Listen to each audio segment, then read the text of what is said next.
Hello বন্ধুরা, welcome back to my channel. তো সকাল সকাল ঘুম থেকে উঠে গেছি, আর আজকে একটু লেট হয়ে গেছি, জানি না এত ঘুম কেন আসছিল। আর এই দেখো রোদ উঠে গেছে, কিন্তু দিনটা ছিল ভালোই, কিন্তু আমার আজকের দিনটা মনে হয় না ভালো যাবে। তো আমি চা করে নিচ্ছি, সবাই চা খেয়ে নিয়েছি আমার জন্য, আমি করে আবার খাচ্ছি বসে বসে একা একা। আজকের দিনটা আমার একদমই ভালো লাগছে না, খুব বোরিং লাগছে।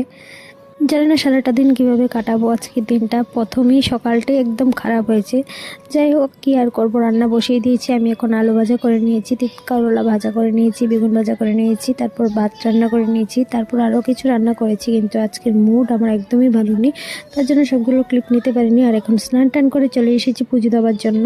আমার মেজাজটা একদমই ভালো নেই, কিছুই ভালো লাগছে না। তো পুজো আমি শর্টকাট তোমাদেরকে দেখিয়ে দিলাম, পুজো দিয়ে দিলাম, সোমবারের পুজো। তো আমার পুজো দেওয়া কমপ্লিট, পুজো টুজো দিয়ে খাওয়া দাওয়া কমপ্লিট করে চলে এসেছি বিছানায় শোয়ার জন্য। তারপর হঠাৎ করে ফোন এলাম, পার্সেল আসছে। তো পার্সেলটা নেওয়ার জন্য রাস্তায় গিয়েছি, আর আমার পার্সেল আসার সঙ্গে সঙ্গে আমার মুডটা চেঞ্জ হয়ে গেল। তেমন কোনো প্রভাব পড়েনি, কিন্তু একটু একটু ভালো হয়েছে, কিন্তু খুলে আগে দেখিনি ভালো কি না। আমি অর্ডার করেছিলাম নেল পলিশ, আর দেখো এর প্যাকেটিং কত কিছুর ভিতরে ভরে দিয়েছে। খুলতে খুলতে আমার জান বেরিয়ে গিয়েছে, বাট আমার নেল পলিশের কালারগুলো কিন্তু সেরকম ছিল, আর খুব ভালো এসেছে। দেন আমি আর কি করব, এখন আমার কোনো কাজ নেই, তো আমি ঘুমোতে যাচ্ছি। আর তোমাদের ভিডিওটা ভালো লাগলে অবশ্যই লাইক কমেন্ট শেয়ার করে দিবে। টাটা।